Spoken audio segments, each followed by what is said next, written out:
That's pretty cool.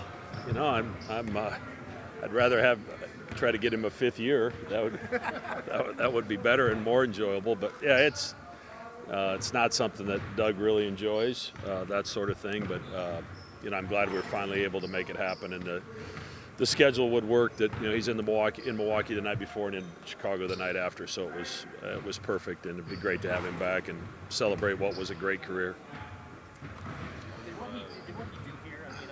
You obviously want to have faith in your kid when he starts college, but your expectations when he came in and what he ended, I mean, how much did he surpass that? You really put Creighton in that? Well, I mean, I don't think there's any father that would have that sort of expectation for their kid coming into college and what he ended up accomplishing. But I think and I know Marcus mentioned it in the release. I think that group, and certainly Doug was the centerpiece of that group.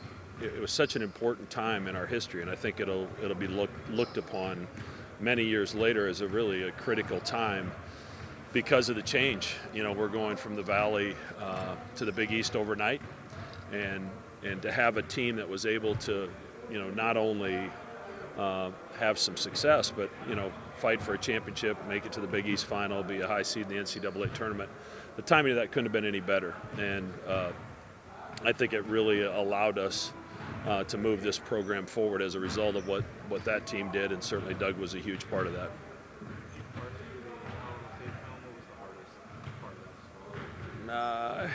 You know, we got really good shots the first half. I think if I could replay that first half and over again and take the exact same shots, and they take the exact same shots, I think we have a double-digit lead, and I think the game probably goes a different direction in the second half then. But, you know, we started pressing a little when, especially when we got 10 minutes into that second half, we weren't really able to cut into that lead as much as we'd like.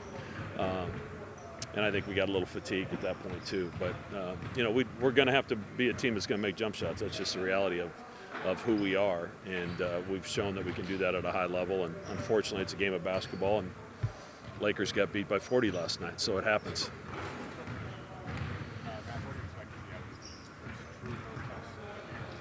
Yeah, I mean, it's going to be a challenging game. You know, Oklahoma State really not really, they haven't had their entire roster for one game yet this season. They're missing a couple guards early and missed a big game, and then Bryce was out, you know, a few games, and I think he'll be back.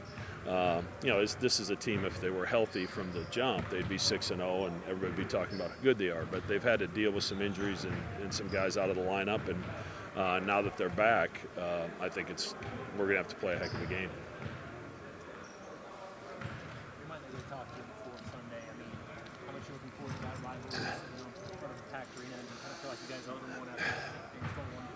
Yeah, I mean, to be honest, I haven't thought about it a second yet till you brought it up.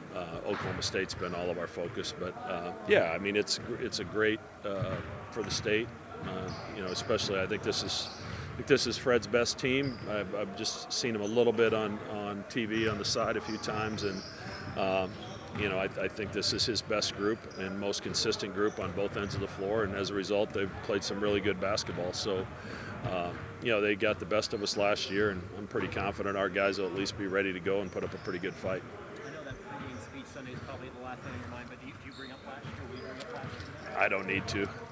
They were all there, so I don't think I have to remind them.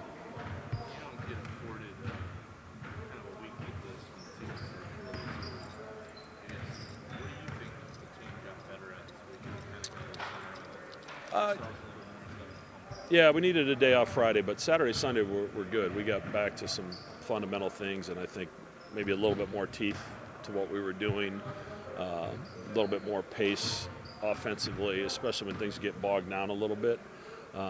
That's where that pace becomes so important, and spacing becomes so important. And at times we kind of lost the integrity of both at the same time. And when you don't have great pace and you're all standing on top of each other, it's hard to play very efficient offense. So that we were allowed, you know, we had the ability to work on ourselves for a couple of days, which was really good. And, you know, we'll continue to do some of that today and tomorrow as we prepare for Oklahoma State. How's the team doing from a health standpoint? Better than we were. Mason was back in practice, certainly not back to 100% yet after missing as much time as he's missed. But he's getting better every day. Jason Green's getting back in shape. It's still going to take him a while, and he was kind of thrown into action when he probably wasn't totally ready for it, having only practiced a couple days.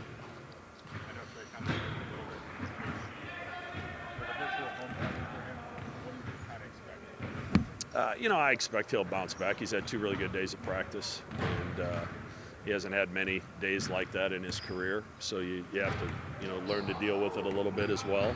But it'll be fun for him. I know he's got a ton of family and friends that'll be at the game, and for him to go back to his home state, having had a great career here at Creighton, it'll be pretty cool for him.